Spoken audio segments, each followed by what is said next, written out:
هادو هما العلامات اللي كنريكلو عليهم العمود الابره ديالنا.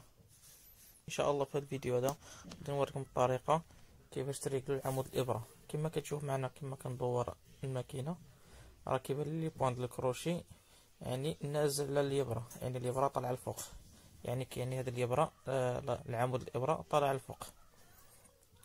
كما كتشوف معنا من زاويه اخرى انا ديك الشراطي اللي كنريكل عليهم لابر ما كاينينش، يعني باقي الفوق.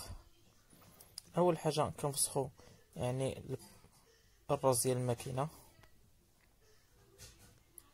كما كتشوف معنا كندور بيدي الاتجاه ديالي يعني الفولون حتى كنهبط ديك الفيس للاسفل، يعني كتسمى النقطه بوان مربع.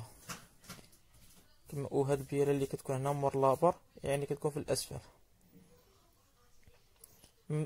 كما كتشوف انا كندور يعني حتى كتهبط للاسفل كتوقف، يعني بحال اللي تبغي تطلع تما كنوقفها. من بعد كنفسخ الفيس اللي كيفيكسينا لابر يعني العمود الابره، ومن بعد كنبقى نهبط لابر ديالي كما كتشوف حتى كتبان لي ديك العلامات.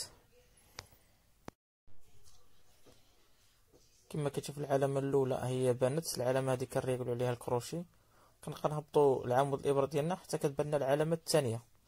بعد ملي كتبان العلامه الثانيه كنرجعوا على الحد ديال ديك الكاسكيو ديال النحاس،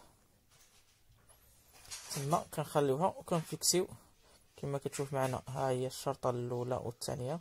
هنا غادي نفيكسيو العمود الابره ديالنا للشرطه الثانيه.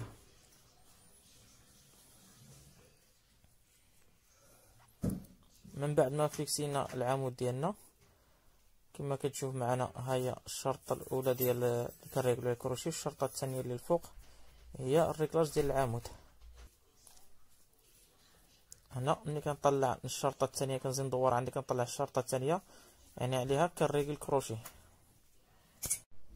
يعني كما كتشوفوا معنا راه الكروشي ما مريقلش مع الابره، راه البوانت كتضرب في راس الابره. ان شاء الله في الفيديو القادم غادي نوريكم الطريقه كيفاش تريكل الكروشي.